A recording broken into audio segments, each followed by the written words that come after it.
मित्रांनो, प्रेमाची गोष्ट मालिकेच्या आजच्या भागात म्हणजेच 18 फेब्रुवारीच्या भागात आपण पाहणार आहोत की आता सावनीने कल्याणकर वकिलांना फोन केलेला असतो. ती खूपच घाबरलेली असते व सांगत असते की इथे मोठा घोटाळा झाला आहे. ती मुक्ता इथे आली होती आणि तिने कुठल्या तरी पेपर्सवर माझ्याकडून सह्या घेतल्या. मी वाचलं नाही त्या पेपर्समध्ये काय लिहिलं होतं ते. तेव्हा वकील तिलाच विचारतात की तुम्ही न वाचता सह्या कशा काय केल्या. तेव्हा सावनी म्हणते ॲक्च्युली त्याच वेळेला सागरचा फोन आलेला. ती म्हणते मला तर वाटतं सागर आणि मुक्ताने मिळून नक्कीच काहीतरी गडबड केली आहे. त्यावर वकील म्हणतात म्हणजे तुम्ही जे त्यांच्याबरोबर केलं तेच त्यांनी तुमच्याबरोबर केलं. आता यात मी काही करू शकत नाही, आय एम सॉरी असं म्हणत ते फोन ठेवून देतात. पण सावनी मात्र खूपच बिथरलेली असते. तिला काय करावं सुचत नाही. आता ती हर्षवर्धनला फोन करते व त्याच्यावर ओरडतच म्हणते की किती फालतू वकील आहे तुझा हर्ष, आणि झालेला सगळा प्रकार त्याला सांगते की कसं सागर व मुक्ताने सावनीला गेम करून तिच्या पेपर्सवर सह्या घेतल्या.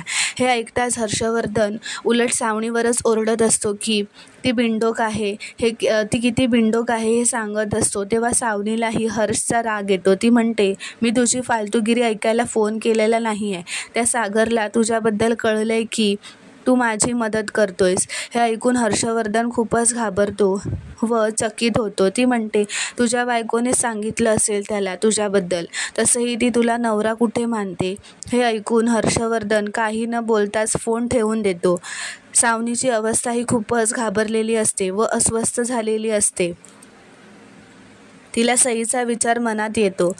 तर इथे दुसरीकडे मुक्ताने जे मिशन सक्सेसफुली पार पाडलेलं असतं, म्हणजेच ज्या पेपर्सवर सावनीची सही हवी असते तो पेपर ती सागरकडे घेऊन येते व सागरला देते व म्हणते आपल्याला जे हवं होतं ते फायनली मिळालं व खूप आनंदी होत असते. ती म्हणते त्या पेपर्सवर लिहिलेले असते की तो पेपर फसवणुकीने केलेला करार रद्द करण्याबाबत असतो. त्यात लिहिलेले असते की त्यांची फसवणूक करून मी त्यांच्या सह्या घेतलेल्या व सईला माझ्याकडे घेऊन आले. मात्र आमच्यात असं काही अग्रीमेंट नसल्याने सहीवर माझा कसलाही हक्क नसेल. असं सगळं सागर वाचत असतो. दोघांनाही आनंदाश्रू अनावर होत नाहीत व सागर खूपच आनंदी होतो.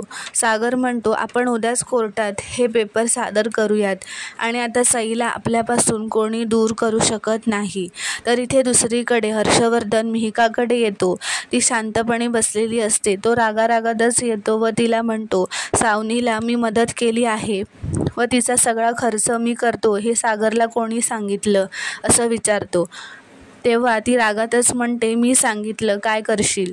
तेव्हा तो तिच्यावर हात उचलायला जातो पण ती त्याला विरोध करते व रागातच म्हणते माझ्यावर हात उचलायचा नाही, मी तुझी पर्सनल प्रॉपर्टी नाही आहे. तेव्हा हर्षवर्धन रागातच बोलतो की आल्या दिवसापासून बघतोय तू माझ्याशी एकतर टोचून बोलतेस किंवा रागात बोलतेस, त्यात तुझं मूल मिरवतेस. असं म्हणत तो खूपच रागात येऊन तिला पुन्हा मारण्याचा प्रयत्न करतो व जोरात जमिनीवर पाडतो. ती तिच्या पोटावरच पडते. तिला खूप वेदना होत असतात. तर इथे दुसरीकडे मिहीर हा मिहिकाचे फोटो बघत बसलेला असतो एकटा असताना. तेव्हा कोमलने मिहीरसाठी बटाटे वडे बनवून आणलेले असतात. तिने ते कसे बनवले ते सगळं त्याला सांगत असते. जेव्हा ती म्हणते की आपण सेल्फी काढूयात का, तेव्हा मिहीर घाबरतो कारण त्याच्या फोनमध्ये मिहिकाचे फोटो असतात. ती म्हणते तो म्हणतो तुझ्या फोनमध्ये आपण फोटो काढूयात. त्याला मिहिकाबरोबरचे दिवस आठवत असतात. तेव्हा तो तिथून निघून जातो.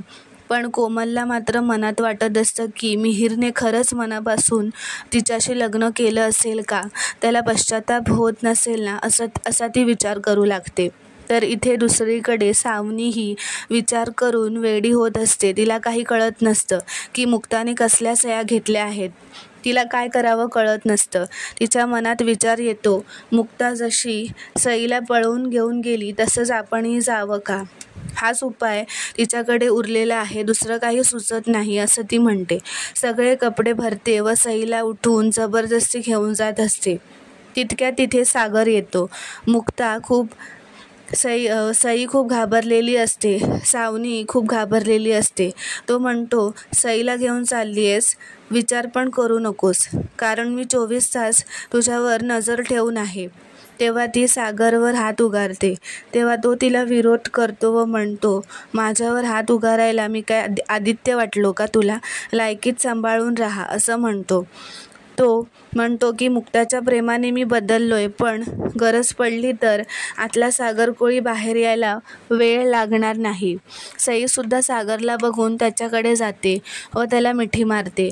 तो म्हणतो, मी मनातून आजही तो सागर कोळी आहे जो तुझा अजूनही तिरस्कार करतो. आता आपण डायरेक्ट उद्या कोर्टातच भेटूया आणि डायरेक्ट आमच्या सईला आपल्या घरी घेऊन जाणार आहे. हे ऐकून सावनी खूपच आश्चर्यित होते. तेव्हा सावनी सईला जोरात ओरडते व म्हणते, तू कुठेही जाणार नाहीस. आणि सागरला म्हणते, तुम्ही दोघांनी मिळून फसवलंय मला, सोडणार नाही मी तुम्हाला दोघांना. त्यावर सागर तिच्यावर हसतो व म्हणतो, हे म्हणजे असं झालं की समुद्र डोळ्यातल्या पाण्याला म्हणतो की तू खारट आहेस, तू आम्हाला फ्रॉड म्हणतेस, खरी चिटर तर तूच आहेस. इतक्यांदा हरत आलीस तरी पुन्हा पुन्हा तेच. तो म्हणतो, पण एक लक्षात ठेव, जोपर्यंत मुक्ता व सागर एकत्र आहेत तोपर्यंत तू कधीच जिंकू शकणार नाहीस, तूच हरणार प्रत्येक वेळी. तो तिला कोर्टाचे पेपर्स देतो व म्हणतो, आपण भेटू उद्या कोर्टातच, तेही शेवटचं. तो सईला म्हणतो, उद्यापासून तू खरंच आपल्या घरी असशील, पण आजचा दिवस कसा तरी काढ. हे ऐकून सावनी आता खूपच रागराग करते. ती सईला जोरात ओढत खोलीत आणते. ती सईवर खूप ओरडते की तू कुठेही जायचं नाहीस, तू माझ्यासोबत राहायचं, मी तुझी आई आहे, असं म्हणत ती खूपच चिडत असते व तिला खूपच रडूही येत असतं. ती खाली बसून खूपच रडू लागते. हे बघून सई तिला, मम्मा शांत हो, रडू नकोस, असं सांगते, पण तिला पाणी आणून देते. सई तिला सांगत असते, मला तुला असं रडताना बघवत नाही आहे, मला माझ्या घरी जाऊ दे, मुक्ताईकडे जाऊ देत, मी तुला घरी गेले की पुन्हा नक्की भेटायला येत राहीन. हे हॉटेल छान आहे पण घर नाही आहे, मला मुक्ताईकडे जायचं आहे. हे ऐकून सावनीला आणखीन राग येत असतो. सावनीला काही सुचत नाही. ती खूपच रडत असते. सागरच्या घरी वकील आलेले असतात. ते म्हणतात, तुम्ही या पेपर्सवर सह्या कशा काय घेतल्या? सह्या घेऊन तुम्ही खूपच कमाल केली आहे. त्यांनी सगळं कबूल केलं ह्या पेपर्सवरती की कसं त्यांनी तुमच्या खोट्या सह्या घेतल्या. ते असं म्हणत सगळे खूपच आनंदी होत असतात व तोंड गोड करत असतात. तर मित्रांनो, पुढील भागात आपण पाहणार आहोत की आता सावनी व मुक्ता यांचं फोनवर बोलणं सुरू असतं. सावनी म्हणते, मी सईला परत कधीच तुमच्याकडे येऊ देणार नाही. त्यावर मुक्ता म्हणते, कोर्टाची हिअरिंग झाल्यानंतर सई कायमची घरीसुद्धा येणार, तुला हवं ते कर. सावनी, ही वस्तुस्थिती बदलू शकत नाहीस तू, असं ती सावनीला म्हणते. हे ऐकून सावनी खूपच घाबरते. थँक्यू.